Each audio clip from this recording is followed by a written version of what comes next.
Hey everybody, welcome back to my channel. Really excited today. I'm gonna cook you another steak and we're gonna show you how to elevate it a little bit. But first, like and subscribe if you like what I'm doing so I can keep cranking out these videos for you. It's for me, for you, for everybody. It's awesome. I'm having a great time. Awesome steak coming up next. So if you guys watched my porterhouse steak video, in which I suggest you should, we are gonna do another steak basically the same way. We've got a beautiful ribeye steak here. I've got a cast iron pan heating up behind me. We're gonna give it a nice hard sear on both sides. I've got some aromatics with some thyme and some rosemary. I've got my butter. I've got my salt and pepper. If you watch the porterhouse steak video, you know what I'm gonna do. But we're gonna elevate this when it's all done. We're gonna make a pan sauce. I'm gonna show you how to make a super quick, super easy pan sauce with this ribeye steak. It's gonna be delicious. Okay, now if you remember with our porterhouse steak video, what we need is a nice hot cast iron pan. I've got a little bit of real butter in this pan. You can see it's smoking. That's exactly what we want.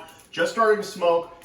We're gonna hit our steak with a nice hefty dose of salt. Remember the beef can take the salt. Don't worry about over salting beef. We'll give it some black pepper. And then it's just into the pan. Get a nice hard sear. Like I said, I like to push this down. That way the bottom of that really gets nice and stuck to the pan. So we're aiming for a nice hard sear that's going to add a lot of those really good crunchy bits that are on the outside of your steak.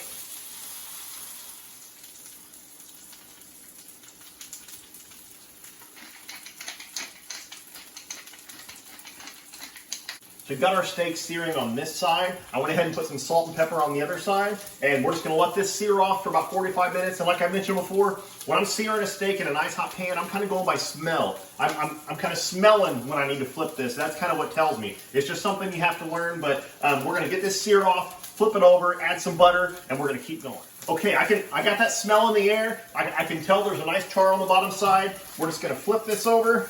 Oh yeah, look at that. Perfect every time. Not burnt, just a nice hard sear. We're gonna keep going and sear on this side. Now we're coming in with the butter. I've got 4 big packs of butter here. I'm gonna go ahead and set my aromatics, my thyme, and my rosemary on top. Once this butter is all melted, we're gonna start bathing this steak and building flavors.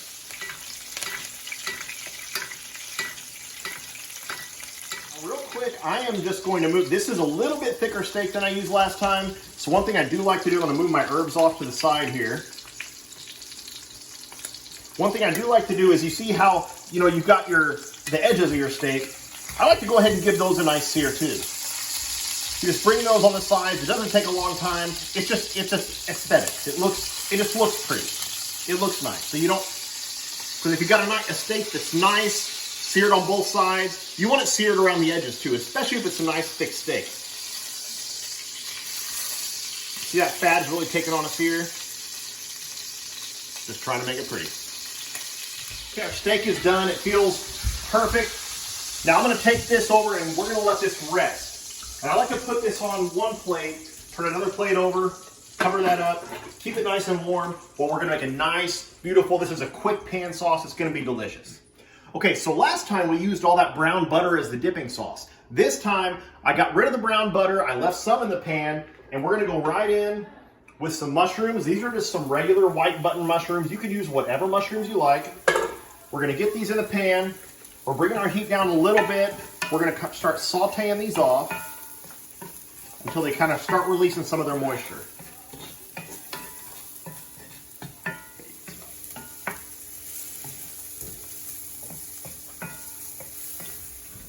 All right, our mushrooms are starting to get nice and soft. I'm going to come in with some nice, really fine minced onion and 1 clove of super fine garlic. We're going to get this in, not for a long time, just long enough until everything is fragrant. So let that onion and garlic cook down just a little bit. And this is a time where you do want to watch the temperature of your pan, so you don't burn that garlic, but this is looking really good. I can smell it. It smells so good. And in just a minute, we're going to deglaze this pan with some red wine and build our sauce. All right, so for the red wine, I'm using a Pinot Noir. One thing I've always heard about cooking is if it's a wine you like to drink, use it in your cooking. Now, I would stay away from sweet wines. Usually I'll use a Pinot Noir or a Malbec, but I'm gonna go ahead and add this in, and I'm just eyeballing roughly a cup and a half, something like that. Now at this point, we do not want to let this, we don't want to walk away. We gotta watch our temperature, we gotta keep everything moving, and we're just gonna reduce this wine down until it's at just the right consistency. I'll show you when we get there, but don't leave the pan. So what we're doing is moving this wine around, moving everything around, keep anything from burning, and we're waiting until this gets into almost just a thicker consistency. We're just cooking this down. All the alcohol is cooked out, but you see right now it's really watery. We want to get this cooked down until it's just at that consistency to where it's almost into a syrup. That's what we want, and that's what we're looking for.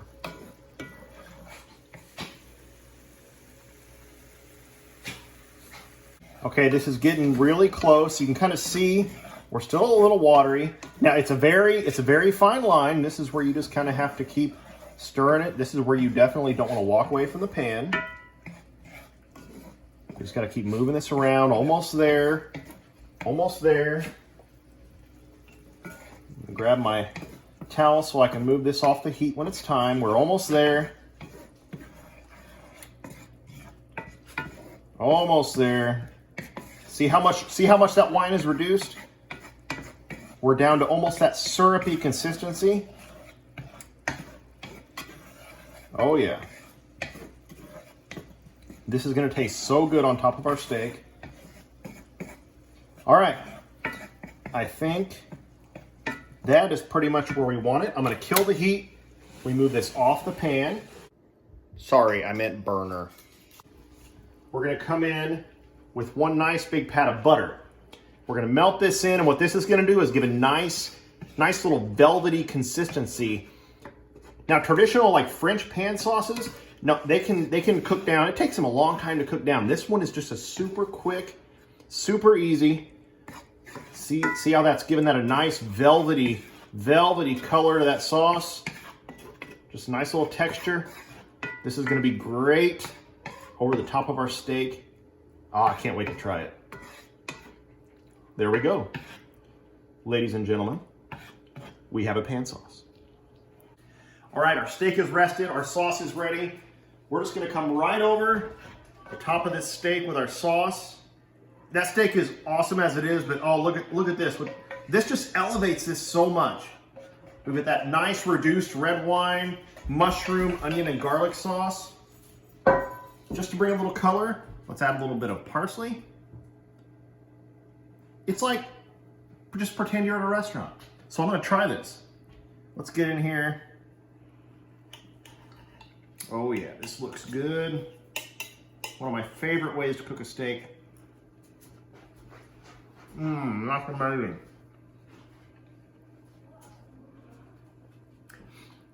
A brown butter sauce in a pan is awesome, but oh, this red wine sauce, it really feels like you're in a fine dining experience. It's just elevating your steak to another level.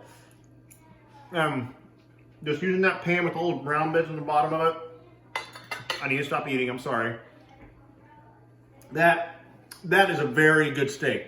And that pan sauce, try it. It's easy. Cook your steak, let it rest. While it's resting, put in some mushrooms, some onions, some garlic, some red wine. Let that reduce. Add some butter at the end to give it a nice little velvety texture. Pour it on your steak. It's so good. It's delicious. It's so good, I promise. We'll see you next time. Thank you. Please like and subscribe, and we'll see you very, very soon. I promise. Great steak.